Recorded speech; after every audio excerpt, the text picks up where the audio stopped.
Assalamu alaikum wa rahmatullahi wa barakatuh, everybody. How are you doing? There's an idea in my head that I want to get out, and I've been seeing it all around the world, and especially in the Muslim community, but I don't really know how to explain it. So I'm going to give you some concepts, give you some examples in the hopes that something clicks. In sales, they have this idea of closing. It's not like some complicated idea. Closing is when you sell something to the clients, and they have this mantra, always be closing. So, everything that you do before you close, before you sell, is useless if it doesn't lead to the actual sale.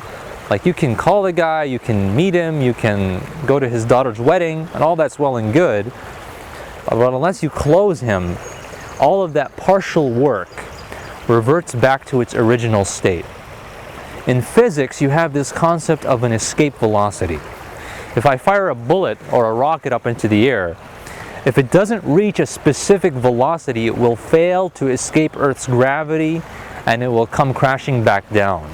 I can send an object up at 10,000 meters per second or 10 meters per second. It's all the same if it doesn't reach the escape velocity, which I think is like 12,000 meters per second if I'm not mistaken. The Greeks have a tale of a man called Sisyphus who was cursed by the gods to roll a boulder up a mountain, only for that boulder to roll back down. So he rolls it back up, and it rolls back down, and he rolls it back up. Again, this concept of transient success, transient impact that leads to no permanent outcome, no permanent change in affairs, spinning your wheels. Another analogy is an engine that just revs and revs and revs, but isn't connected to the axles.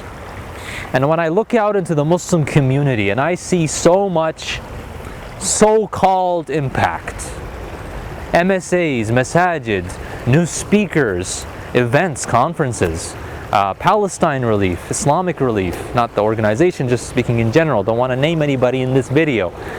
And we see lots of impact, we see lots of students being educated, we see lots of funds being raised, we see lots of parcels being sent, we see lots of people being inspired.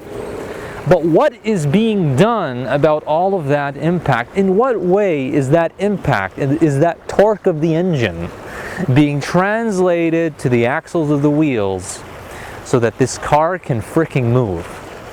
Because what we see over and over again, the issue of the ummah is not a new one, right? We've been for 100 years in this humiliating mess.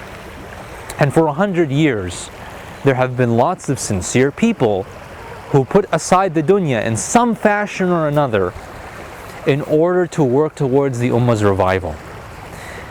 You feed a Palestinian today, what's he going to eat tomorrow? You educate a student today about Islam, what does he do with his ilm tomorrow? What's another example? You inspire somebody with a YouTube video today, in what fashion will they channel their inspiration? And that's the tragedy of it. Like, it would be less tragic if the ummah were just not moving at all. It would be less tragic if the ummah were not moving at all and things were not being done. But no, people are moving, people are doing things, and nothing is happening. Maybe that's an exaggeration, maybe that's cynical, maybe that's a little bit pessimistic. But you ask people, go ask your imam, go ask your MSA leader, go ask your Islamic institute, go ask them, what happens after what you're doing works? What happens after this class graduates? Like, let's say this Alamiya program, it's some Darul whatever in America or Canada or the Western world. What happens after these people graduate? They just go back into the world? What happens after somebody watches your video? In marketing and business strategy, they have this concept of a funnel. A funnel is a means by which you convert a potential customer from initial contact, maybe watching a YouTube video, until final impact or final sale. What did you end up doing with that person? But I think the problem is even worse than that. It's that we as a Muslim community don't even agree upon a vision in the first place. For us to have a consistent vision to work for, it's one thing in sales, we all agree as a sales agency that we're here to sell, iPhones. We all agree as people rolling this boulder up a mountain that the job is to get the boulder up the other side of the mountain. But what if there's no common understanding about like what that tipping point is? Okay, we're trying to leave Earth. Are we? Are we trying to leave Earth? Maybe some people are just trying to like have the scenic route. They wanna fly to China. You know, maybe they're not trying to leave Earth.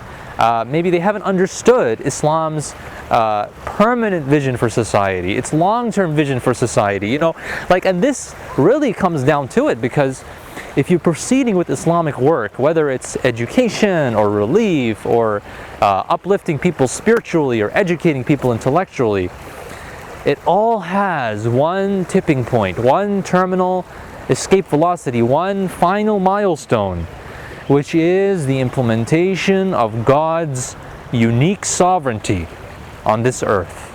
This idea that our lives, our governments, our societies would exist according to divine guidance and nothing else.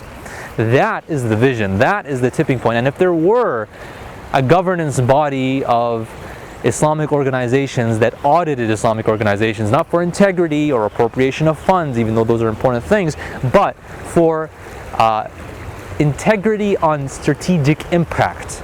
How are your activities leading to the Islamic vision for humanity? That's the question. And that's a question I don't think most people have even begun to think about, because when you do ask people this question, leaders, they'll say things like, we do what we can. We work within our sphere of influence.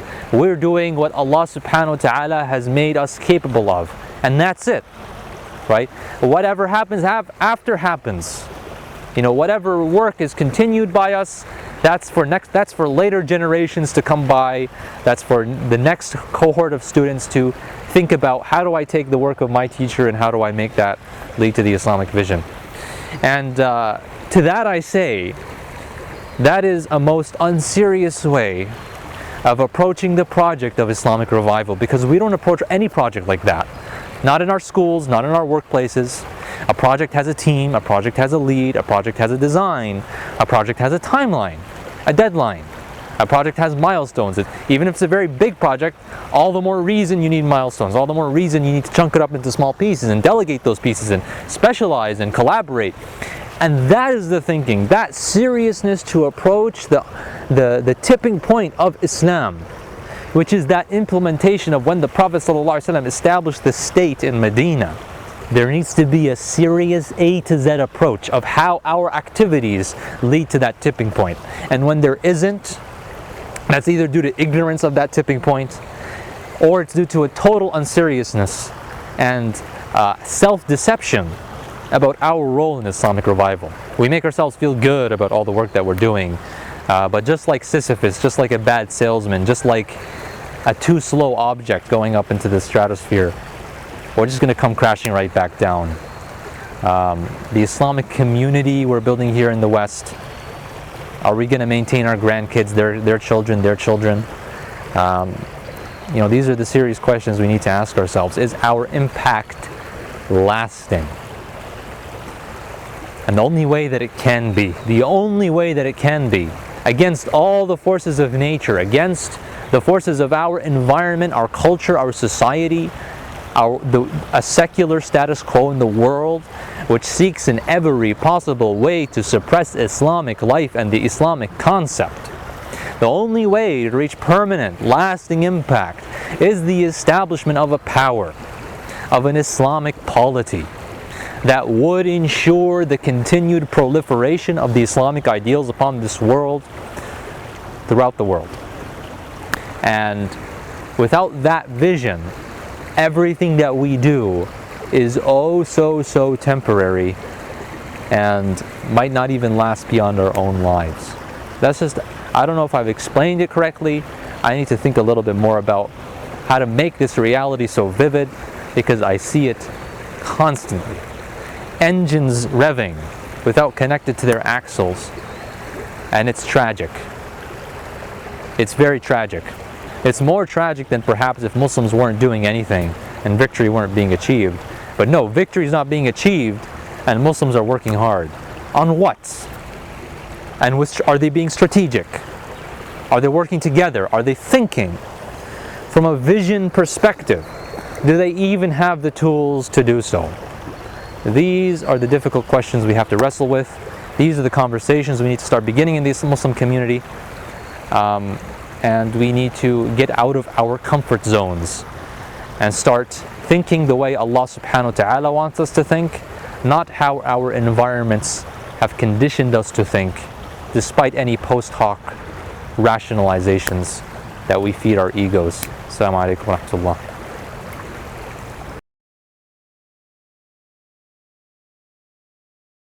How does all of this work connect to the end goal? Do we even agree on what the end goal is? There's some beautiful ducklings here. I have to show you them. Hold on.